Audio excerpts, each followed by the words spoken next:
There's a very good book in the Bible. The Bible's comprised of 66 different books. It's the book of Job. And Job is this man that had everything, had all the cattle, all the land, very successful at his time.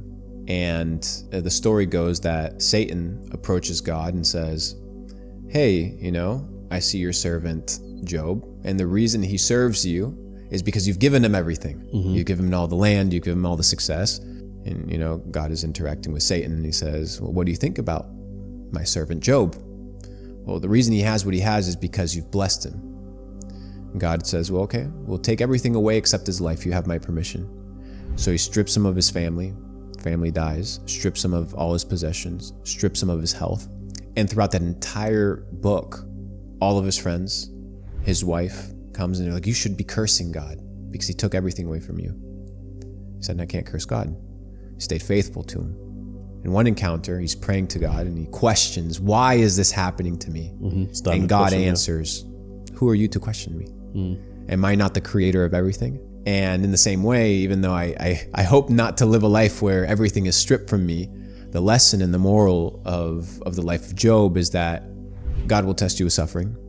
God will test you with challenges. God will test you with difficulties. God will test you with hard times.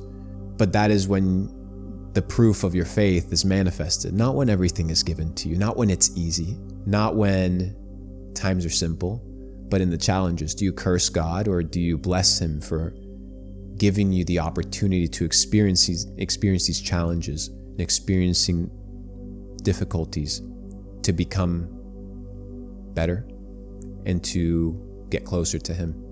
And then the story finishes with God blessing Job with more of everything, which is very interesting. And it's a great story. You should read it. The reason why I bring this all up in the first place is because sometimes you hear, people get very, very successful. They get the money, they get the fame, they get the women, they get the cars, they get everything they want. And then somehow in the end, they're still lost. And they feel like a lost cause. They feel like their souls just disappeared. They don't know what to do in life. And the common trait that you find within those group of people is that they're not a man of God. They haven't got something by their side to look forward to outside of this life. So it's good to see that you're a man of God, bro. It's good to see that. It's the assumption that the things of the world are going to satisfy something that is finite, that is something that is infinite. You're an infinite being. You're not bound to this three-dimensional world. If you're going to try and satisfy your soul with the things of this world, you will always fail. Yeah, if you're going to satisfy it with luxury, bro, the fuck is luxury?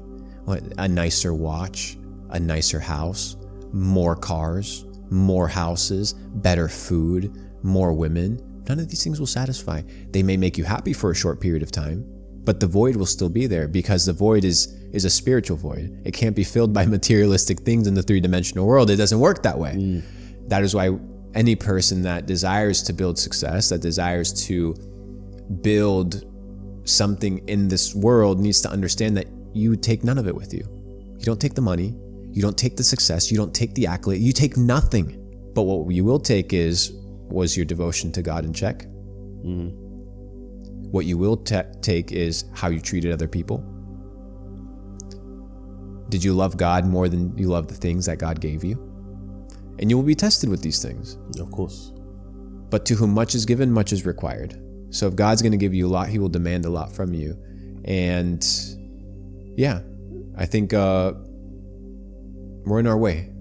It's definitely a journey in a path of self-development. So I'm still trying to figure this entire thing out.